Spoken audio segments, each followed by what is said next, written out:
Hello, bienvenue sur la chaîne École Buissonnière Nomade. C'est Oui. Cécile et André. Ah, toujours les mêmes. Toujours les mêmes.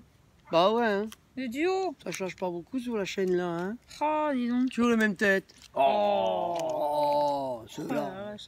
franchement. Pourtant, je t'ai tondu, hein, mais bon, ça suffit pas. Hein. Bon, puis nous, mince alors, on est toujours pas, nous a toujours pas expulsés. On n'est pas confinés dans ce beau ciel bleu et ces beaux arbres bien verts. Non, mais moi, ce que je trouve pas normal, on n'a encore pas expulsé de YouTube. Ils s'en vont tous sur Odyssée, puis nous, bah... Ah mince alors, nous on est toujours sur YouTube. Moi, mince, je sais pas, on n'est pas inquiétés. Non, ça changera pas Hein? ma vie, non, pas du tout. On ne doit pas les inquiéter, ou alors on les inquiète tellement qu'ils font plus attention à nous. Peut-être, ouais. Hein? Voilà. Alors dis-moi Cécile, c'est quoi que tu m'avais posé comme question? Ah ben, j'avais eu la réflexion comme quoi c'est la religion musulmane qui tuait le plus de personnes, qui était la plus agressive en fait. Oui. Alors elle me dit ça. Elle a dit ça. La seule ainsi. religion la plus agressive en fait. Elle a dit ça en discutant avec Pascal, là, le propriétaire d'ici. Et André m'a Et- répondu, c'était génial quoi. Et après le Ça m'a soir, vachement plu en fait le retour. le soir dans la soirée, quand on s'est retrouvés tous les deux, Parce que quand on a qu'un seul point de point de vue, vue, bah, c'est très restreint. ça peut être restreint, ça dépend. Ça dépend Andrew, hein. Ça dépend. Quand tu Bah connais oui. pas le sujet quoi. Et- Comme les triploïdes au niveau des huîtres quoi. Hein, quand tu connais pas, tu peux pas parler plus que les triploïdes quoi. Hein. Cécile. Je vois bien les gens sont muets devant les Alors, triploïdes. je vais attendre qu'elle arrête, Hein qu'elle arrête dans Quand tu sa... connais pas le sujet, tu peux qu'elle parler arrête. que ce que tu connais. Hein. J'attends qu'elle arrête d'être À moins dans que sa... toi tu arrives à parler de ce que tu connais pas. Hein. dans sa dualité, puis je vais pouvoir répondre à ça. Celui que qui là- y est, hein, écoutez Parce bien. que- Hein. Ah ben oui, alors là, je vais te répondre à ce que tu viens de dire. C'est-à-dire que toute personne, y compris moi, Mais sans surtout que rien, c'est toi, hein. sans rien connaître, en allant écouter au plus profond de son être Sans et se pratiquer. poser les questions sur tel ou tel sujet, va avoir des réponses. Mhm. Même toi, Cécile. Mais pour ça, et ça t'arrive, puisque tu arrives à avoir des réponses à tes questions, Oh. mais à quel moment? Quand tu es dans le calme. Bah ouais, là, il y a trop de bruit. Hein. Trop de soleil, trop de Quand vent. le calme intérieur, je Trop parle d'André. pas du brouhaha extérieur, du calme intérieur. Donc quand tu es dans ton calme intérieur et que tu as confiance en toi, tu peux avoir confiance aux réponses qui viennent. Bon, Au triploïde. Quoi. alors, quand on était au calme et que Cécile était plus calme, je lui ai dit, bah attends, tu dis toi que la religion musulmane est celle qui tue le plus. Parce Qui tue que, les alors je lui musulmans, dis, parce Coupe les que, bras quand parce tu que voles. tu t'es mis ça. Je veux dire, parce que quelque part, Cécile, je lui dis, bah, si tu as un regard comme ça, et que tu te regardes que ce qui se passe là aujourd'hui, tu vas voir que les musulmans sont ceux qui tuent le plus.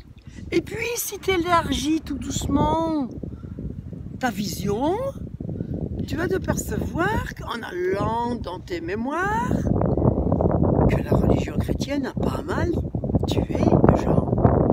Surtout ceux qui n'étaient pas d'accord avec eux. Hein, et que la religion chrétienne a essayé de s'imposer dans le monde entier. Ah. Donc, je lui ai dit, la religion musulmane d'aujourd'hui est juste en train de nous montrer ce qu'on a été hier. Et en plus, je lui ai dit, si on va encore plus loin dans nos mémoires, bah Bouddha, le bouddhisme. Le bouddhisme, déjà, qu'est-ce que c'est que Bouddha? Ça, je l'ai Il déjà sait dit. qu'il boude dans sa grâce, t'as pas compris, il regarde toutes les vidéos C'est d'André. celui qui quitte sa femme et ses enfants Bah comme t'as fait toi. de colère Ouais, et qui part dans sa grotte bouder, bouder. c'est ça. D'accord? Donc là, il y a de la colère, il y a une réaction. Il y a une réaction. Bah oui. Donc Bouddha, tout ce qui en a découlé par la suite, il y a eu des guerres de religion bouddhistes. Et si on regarde toutes les, on va dire ces trois grandes religions, mais il y en a plein d'autres, hein, de religions, si on veut regarder, il y en a plein d'autres. Mais ces trois principales grandes religions, on va dire, dans un temps macroscopique, parce que ça s'est fait dans des temps très longs, enfin pas si long que ça, mais quand même long, eh bien, on va voir qu'il y a eu des guerres de religion bouddhiste, mais aussi des divisions. C'est-à-dire que même le bouddhisme est divisé aujourd'hui. Il y a plein de groupes différents. Après le christianisme, on va voir qu'il y a plein de groupes différents, des protestants, des catholiques, enfin, et puis plein de... Donc, on voit que même chez les chrétiens, ça s'est beaucoup divisé. Et puis, on voit aussi le musulman aujourd'hui, qu'il y a des gens, même dans leur religion musulmane, qui sont les uns contre les autres. Oui, c'est pas que les musulmans contre les chrétiens ou les bouddhistes, c'est aussi contre eux-mêmes vis-à-vis les uns avec les autres. Dans une même communauté musulmane, tu vas pas avoir les mêmes gens, les gens qui seront d'accord. D'accord? C'est ça. Bon. C'est ça, Andrew. Donc la religion, on a toujours voulu qu'elle relie, mais qu'elle relie d'une manière obligatoire et en culpabilisant quand même les gens. Ce qui veut dire qu'en culpabilisant les gens, c'est les obliger à aller vers quelque chose qu'ils n'iraient peut-être pas de cette manière-là. Parce que la religion, pour relier les gens, c'est une forme forcée d'aller vers une spiritualité monoculturelle. Et c'est pour ça qu'elle se divise d'ailleurs. Pourquoi? Parce que qu'est-ce que c'est que la spiritualité, Cécile? Comment tu entends la spiritualité aujourd'hui? Par exemple. Spiritus evangelioculum. Oh, mais non, mais... La spiritualité, qu'est-ce que c'est? C'est un mot. Bah non. Après, tout le monde en fait ce qu'il veut. Pour moi, la spiritualité... Alors, je vais dire, la spiritualité, pour moi, aujourd'hui... Pour moi, c'est un mot, la spiritualité. C'est pas juste l'esprit. Moi, j'aime bien les gens qui actionnent. C'est pas une vue juste de l'esprit. Pour moi, la spiritualité, c'est englober la totalité de la vie. Attention. Hein. Et oui, nous sommes dans un atome. Et on est dans cet atome. Dans cet atome, il y a tout.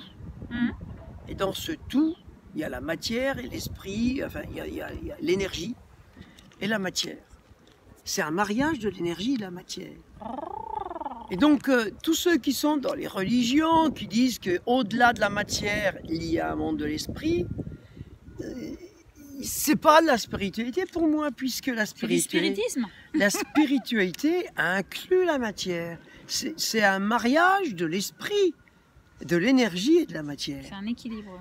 La matière n'existe pas s'il n'y a pas d'énergie. 50-50. Et l'énergie n'existe pas s'il n'y a pas la matière. Pourquoi? Parce que c'est l'énergie qui va s'exprimer à travers la matière. L'énergie a besoin de la matière. D'accord? Mais si l'énergie a besoin de la matière, ça veut dire aussi que la matière, pour qu'elle soit vivante et pas inerte, elle a besoin de l'énergie. Donc c'est bien un mariage des deux. Donc pour moi la spiritualité, c'est quand on est dans le retour, la recherche de l'unité de soi. L'unité de soi avec le tout, avec tout ce qui m'entoure et tout ce que j'ai en moi. Même toutes mes mémoires, l'unité dans la globalité. Ouais. Voilà. Sans rien rejeter, sans rien fuir. Donc ça, c'est pour moi la véritable spiritualité. C'est-à-dire que l'arbre, il est comme moi. Il est un avec moi. Je n'ai pas besoin de nommer les arbres. Donc la religion, elle a divisé. Divisé pour mieux régner, comme on dit. Mais en divisant, on ne va pas vers cette unité. Pourtant, la religion voudrait bien l'unité. Mais l'unité, en la forçant... Voudrait bien. Par exemple, si je te force à aller quelque part, Cécile... Mais je peux point. Tu risques bien de me résister. Oh. Si tu me résistes, oh là là. On va aller vers autre chose que ce que je voulais t'obliger à aller. Tu comprends? Ouais. Donc il y a entre la résistance et l'obligation d'aller vers et ceux qui résistent, fait que ça va encore ailleurs. C'est ça. Ni l'un ni l'autre ne va vers ce qu'il désire. Pourtant, la spiritualité, si on retourne vers l'unité, ça veut bien dire qu'on retourne vers soi, vers l'unité de soi, vers l'individu.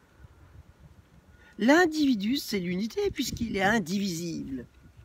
Donc on ne peut pas diviser pour mieux régner. C'est comme si je voulais diviser Cécile en plein de Cécile. Mais si je divise Cécile en plein de Cécile pour la faire douter au maximum d'elle, c'est ce que fait un peu les religions aussi, faire douter.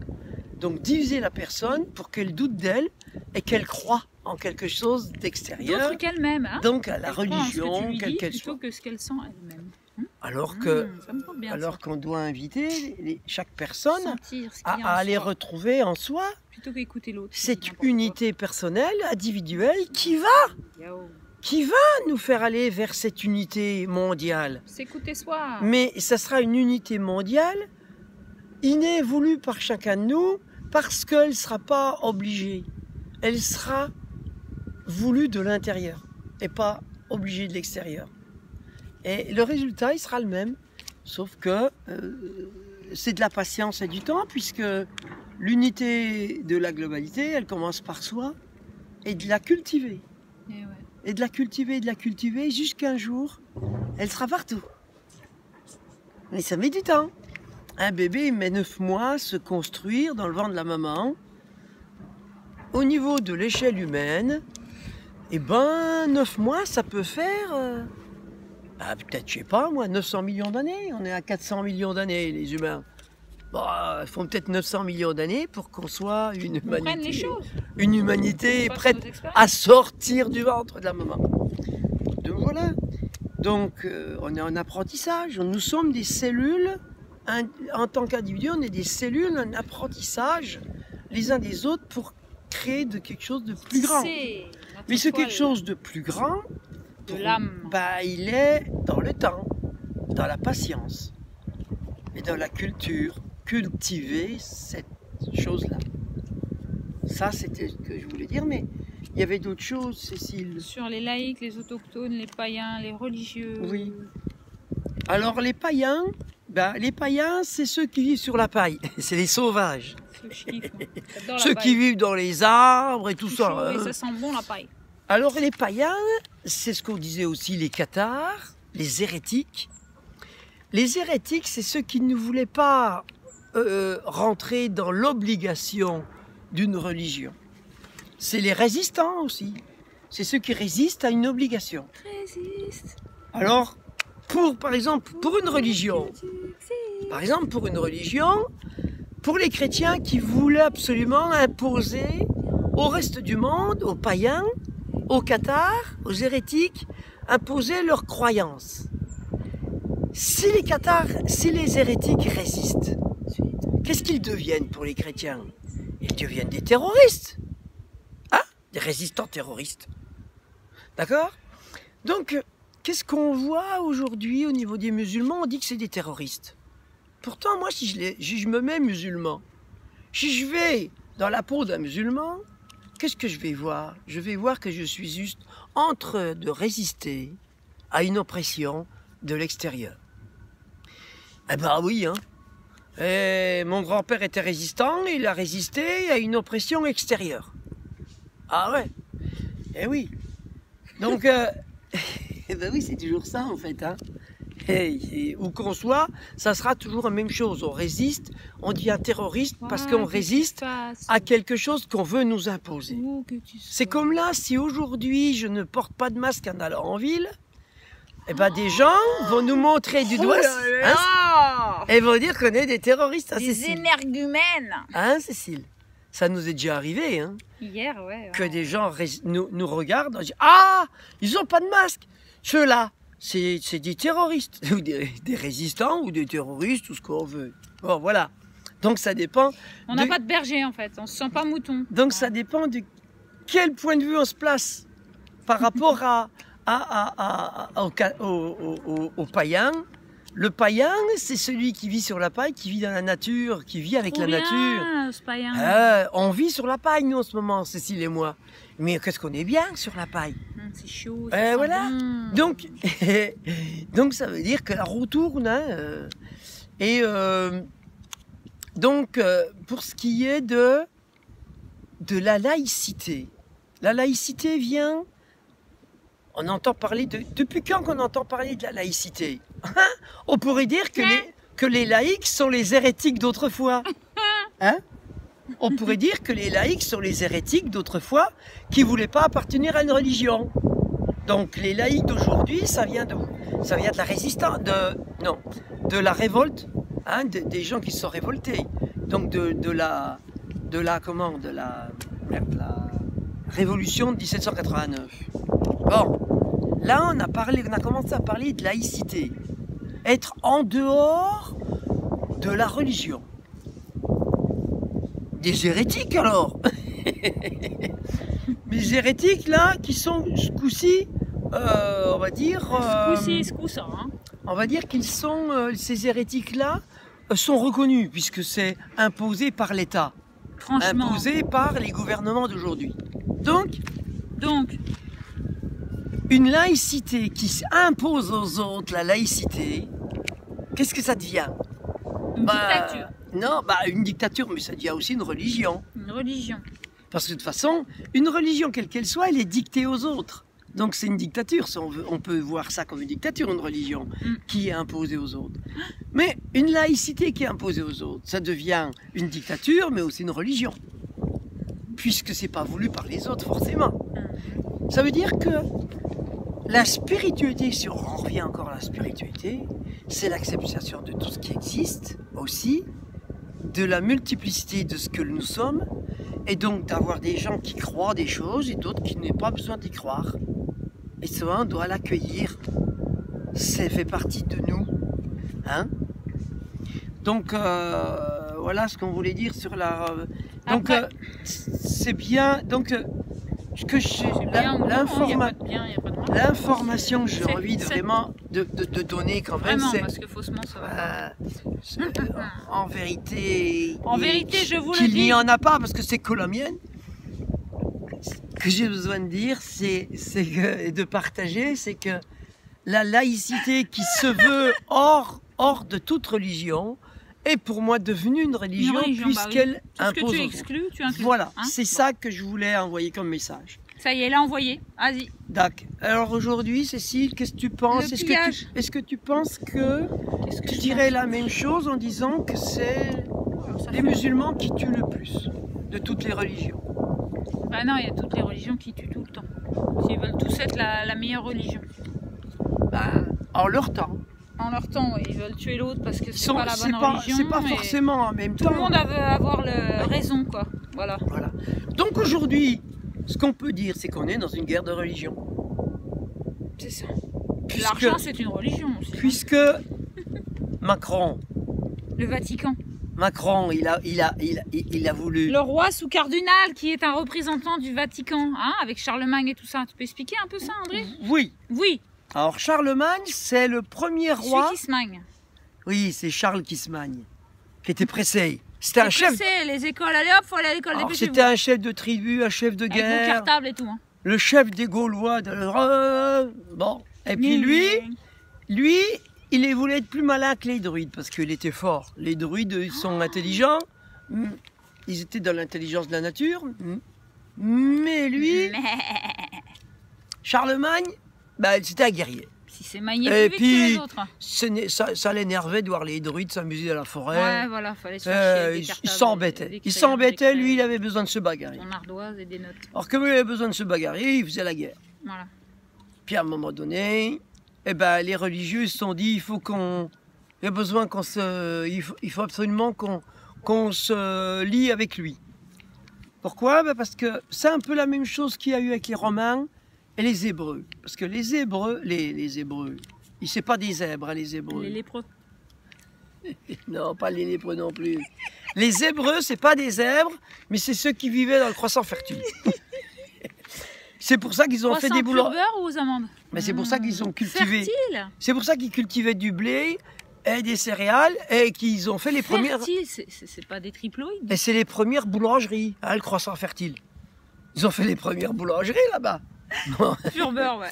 Ben oui. Donc les Hébreux, à un moment donné, les religieux qui voyaient qu'ils étaient tout le temps envahis par les guerriers qui venaient leur voler leurs grains et tout, et leur pain, ils se sont dit, il Il faut qu'on s'associe avec eux pour qu'ils nous protègent plutôt que nous envahir. Qui nous lâchent Et la puis grappe. nous, on leur donne du grain en échange. C'est-à-dire, on va les payer en céréales et en pain. C'est ça, ouais. Donc, mais, ils sont jamais insatisfaits. mais quand tu... Jamais satisfaits, toujours insatisfaits. Alors, Ils en veulent toujours plus. il y a besoin de se mettre dans le contexte. Parle bien. André. Donc, un guerrier à qui on va lui donner, on lui dit, tu me protèges en échange que je te donne à manger. Ouais, Donc le guerrier, lui, il va faire que de guerroyer. il a toujours plus faim, quoi. Mais, Il est jamais rassasié. comme il cultive pas la terre, Il sait pas ce que c'est. il sait pas ce que c'est que de travailler la terre pour avoir du grain et du pain. Bah non. Donc lui, il croit que c'est facile. Aussi facile que de tuer quelqu'un. Donc, Ouais. 3, 4. ah oui, en fait, c'est presque plus facile de tuer quelqu'un que de donner vie à des Ça germes, prend moins de temps, à hein. du blé, à C'est du... plus rapide. Donc, c'est plus facile de détruire que de créer. Mm. Donc, eux, quand ils vont devenir de plus en plus facile, donc ils ont envie de... Ils se disent, attends, j'ai encore faim, moi. J'ai pas assez mangé, ma ration, elle est un peu maigre, elle est un Ils en peu veulent maigre. toujours plus, quoi. J'en veux plus. Alors, ils se sont remis à envahir des garnisons, malgré qu'ils avaient convenu qu'ils les protégeraient. Voilà, Bon, alors, ils en veulent toujours plus. ça a toujours fait des guerres comme ça. Le pillage des armées. Et des années plus tard, Charlemagne, 800 ans après, 1000 ans après, et ben les religieux qui, eux, étaient de nouveau, les catholiques, tout ça, qui étaient de nouveau en train de cultiver du blé, parce qu'il faut savoir que les moines, les cultivateurs, ceux qui avaient le savoir et tout, c'était les moines. Ils savaient calculer, ils savaient écrire, ils savaient compter, ils savaient... Voilà, voilà. Bon. Et donc, ils avaient aussi les méthodes de culture pour cultiver du blé et tout ça. Donc, ils se faisaient encore tout le temps envahir par ces guerriers. La monarchie. Donc, ils se sont dit, il faut qu'on se mette il faut vraiment qu'on se mette en accord avec eux. Et donc, Charlemagne, qui lui était pressé de faire la guerre à tout le monde, devenir un empereur et tout, et ben l'Église a dit, si tu veux devenir un empereur, associe-toi avec nous, parce que nous, on a la foi, Avec nous, hein. les gens vont croire en nous, et toi, tu régneras sur les peuples qui croient en nous. Donc voilà. Donc Charlemagne, c'est le premier qu'on a consacré roi des cons. Ah ben oui, sacré con. Il est consacré, sacré con. Et la noblesse qu'en veut toujours plus pour Donc- toujours moins pour nous, quoi. Donc les rois, depuis Charlemagne, Un les pouce sur la noblesse. Alors, mais le cardinal. Ouais, cardinal. Donc les rois, depuis Charlemagne, ont été la main forte de l'Église, puisqu'il y avait toujours un conseiller de l'Église avec le roi. En fait, le roi, c'est pas lui qui dirigeait, c'était le conseiller du Vatican qui le conseillait. Donc voilà, et puis le roi, il est devenu croyant. À force, les rois sont devenus très croyants, et très pieux, et très machin, et bon, très église, quoi. Donc voilà. Donc, c'était ça, c'est que c'est pas le roi, les dirigeants qui dirigent, c'est le Vatican. Maintenant, au niveau de la Révolution, qui voulait être hors de l'Église, ils ont fait confiance à quoi? Ils ont cru à quoi? Au pouvoir de l'économie. Les Lumières, là, on est dans l'ère des Lumières là, aujourd'hui, la lumière. C'est l'économie, l'argent. C'est plus l'or. C'est plus l'or là qui compte, c'est l'argent. C'est la lumière. L'art des gens. De piquer le plus d'art des gens, donc de faire travailler un maximum de gens pour des tout petits salaires, pour enrichir des gros. D'accord? Pour enrichir des petits rois, des patrons. Ça, c'est l'ère économique. Donc, il y a toujours des serfs, les ouvriers, ce sont les serfs du roi, les esclaves du roi, qui gardaient un petit peu de farine et un peu de pain, et puis qui donnaient tout au roi. Ça. Les paysans d'autrefois, du temps des rois. Impôt pour les nobles. Oui, Toujours c'était... plus. Oui, Toujours plus et nous, toujours moins. oui. Alors les ouvriers, c'est pareil. Donc on a refait des ouvriers avec des patrons et tout ça, et on a recommencé le cycle.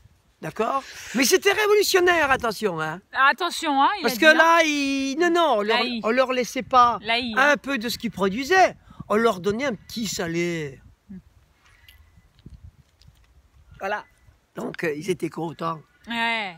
Puis les paysans qui en chiaient dans les champs, ils se sont dit, on va aller vers... bah ça faisait de l'engrais. Ça fait de l'engrais quand on va aller vers la lumière. Non, mais on va aller vers la lumière. Ça fait du bon engrais de chier dans les champs, André.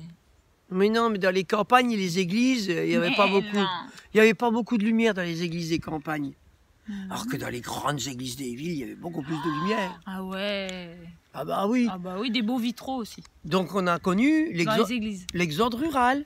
Hein? C'était aussi révolutionnaire, l'exode rural. Ouais. Bah oui, plus de gens dans les campagnes, tout le monde en ville. Avec des petits salaires. et puis des petites cages à lapins. Une petite cage à lapin. Oui, offert par le patron au début. Cage à poule, c'est hein, bien. Les cités ouvrières du début, c'était les patrons qui les offraient. Ils accueillaient les gens de la campagne qui venaient vivre en ville, de près des usines et tout ça. On appelait ça les cités ouvrières. C'est les premières cages à lapins, en fait. Hein? Ben quoi, oui.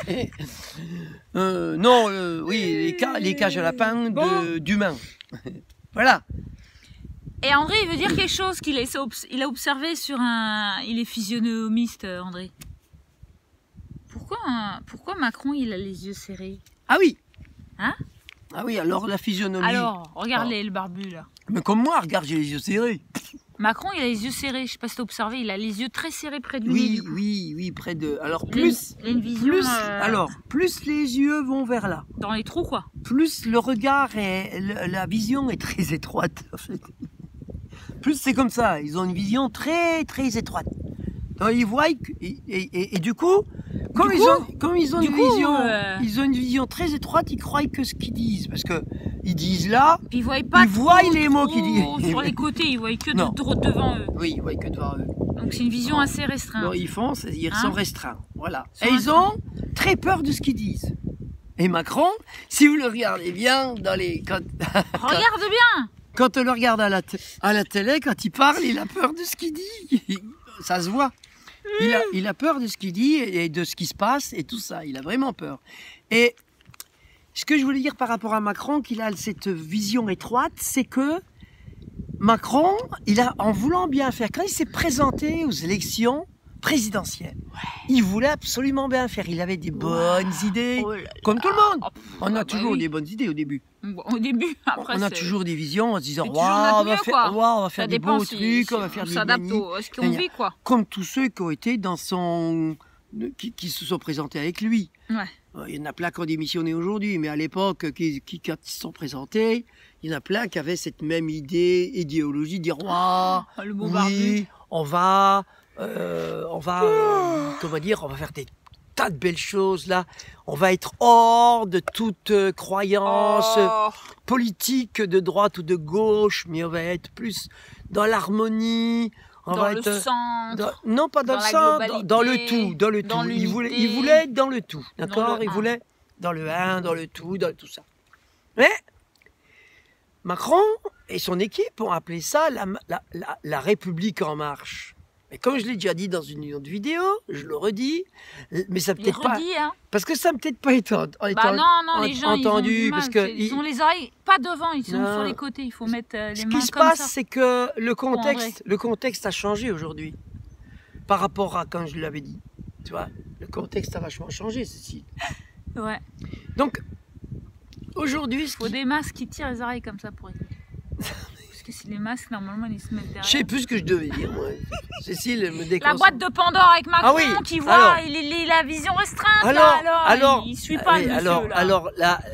Alors, l'équipe Macron, l'équipe Macron qui a dit que la France en marche, la République en marche, il a pris le trésor de la République. Il s'est dit, on va remettre en route la République parce que c'est un vrai trésor abandonné. Parce que ça a été repris par les royalistes et tout, par la monarchie. Nous, on va la remettre en marche. C'était une belle histoire, tout ça. Il aime ça, André, les belles histoires. Ah oui, sauf qu'il a ouvert le coffre Le coffre qui croyait que c'était un trésor, c'était rempli, c'était une boîte de Pandore, il y avait plein de mémoires là-dedans. Oh là là. Donc il a, en fait, en ouvrant le coffre, C'était Pandora. il a ravivé l'âme révolutionnaire du peuple. Il s'est pris en pleine figure cette envie de redevenir comme un roi, en fait, et un monarque. Donc il y a eu tout ça. C'est-à-dire il y a toutes ces mémoires qui se sont libérées, qui ont fait qu'aujourd'hui, Macron, il est en permanence, à chaque fois qu'il arrive quelque chose, il est comme surpris. Il est toujours dans l'urgence et il est pris de court parce que c'est des mémoires invisibles qui à un moment donné, ça fait ouah, ça arrive ouah comme ça arrive ouah comme ça. Ça fait ça devant Macron et lui il est comme ça et il est toujours surpris. Donc voilà ce qui lui arrive à Macron, le pauvre. Et il n'est pas sûr des prix surtout. Ouais. Parce que pour moi, il ne voit pas la globalité, donc il ne voit pas l'invisible. Donc il ne voit pas venir ces mémoires-là vers lui. Et oui, moi je les vois. Mais moi je suis en recul de lui. Je suis vachement loin de lui. Je vois de loin. Donc j'arrive à voir tout ça parce que j'aime bien regarder l'invisible, en fait. Et le sentir et le regarder. Donc, voilà, c'était tout ça qu'on devait parler aujourd'hui. Oui. Donc il n'y a pas à s'inquiéter, on est gouverné. Maintenant, il fait beau, on est gouverné par des gens qui ne savent pas ce qui leur arrive. Hein. Donc il n'y a pas à s'inquiéter en fait. Parce que quand ils ne savent pas ce qui leur arrive, hein, ils ne vont pas nous faire beaucoup de mal. Hein? Parce que si nous on voit ce qui nous arrive, ils ne peuvent pas nous faire de mal. On les verra arriver. Avec leurs gros sabots. Voilà. Voilà. Et puis je vous invite à regarder la vidéo qu'on a mis il y a déjà quelques temps qui s'appelle... parce que moi je ne sais pas mettre sur les vidéos là, les encarts pour... Alors Cécile, on avait dit qu'on le ferait mais on n'y arrive pas. Pour remettre d'autres vidéos pour vous faire... Tiens, allez regarder celle-là ou allez regarder celle-là. Bah si, des liens. Non mais de la pub qui s'affiche à la fin de la vidéo. Ah bah ça c'est... Alors moi je vais le dire. Allez regarder par exemple le duo.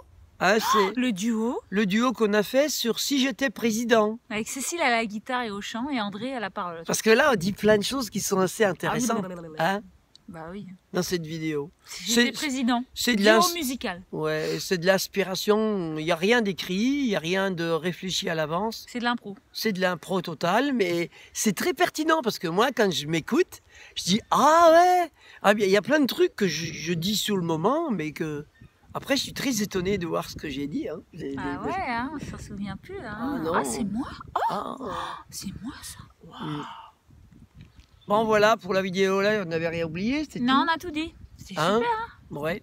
Ça fait 3 semaines qu'il pleut du coup. Donc si, il y a encore une chose alors que je voulais dire par rapport à l'unité, retour à soi de l'unité, c'est que tous ceux qui ont peur de ce qui se passe, le virus et tout, retour à l'unité à soi, là, on n'a pas à avoir peur. Le retour à soi, on a à avoir confiance en soi, à l'intérieur de soi. Oh, c'est beau, hein. Parce que nous sommes des êtres divins. Oh, c'est beau ça. Des êtres divins. Et nous sommes tous unis, que vous le vouliez ou non. Oh, c'est beau. Même si vous ne le sentez pas. Oh, même si vous vivez de la dualité, on est déjà dans l'unité. Je sens bien, moi. Depuis que l'humanité existe, nous sommes dans cette unité-là. Oh. Il y a juste besoin de la ressentir, de la sentir, de la vivre. Ah, de la vivre. Voilà. De la vibrer. Ouais. Donc ça ne va pas faire 900 000 ans pour qu'on soit tous unis. Non, ça va aller très vite parce que tout s'est accéléré. Voilà. Oh, la prochaine vidéo que je vais vous faire, ça sera sur des graphiques. Voilà, c'est André le peintre. Le dessinateur. Non, mais ça sera encore sur l'unité. L'unité, mais qui englobe le tout. C'est-à-dire, j'ai essayé de démontrer ça, de démontrer que dans l'unité, il y a le tout, dans le tout, il y a l'unité, et que l'instant présent, c'est le tout. Donc c'est les milliards d'années depuis le Big Bang jusqu'à aujourd'hui, c'est l'instant présent. C'est toutes nos mémoires qu'on a. Voilà. Et l'instant présent, c'est pas le moment là, maintenant, là que je vis, non. C'est tout ce qui est derrière moi et tout ce qui est devant moi pour revenir au point zéro. D'accord? Parce qu'on a un point zéro. C'est le nombril. Le Big Bang, c'est un point zéro. Et du Big Bang, on retourne à quoi? Au Big Bang. Donc, au prochain Big Bang. Donc, mais ça, je vais essayer de l'expliquer en faisant des graphiques. Voilà. Merci. Merci. Bisous, bisous. Bisous, bisous.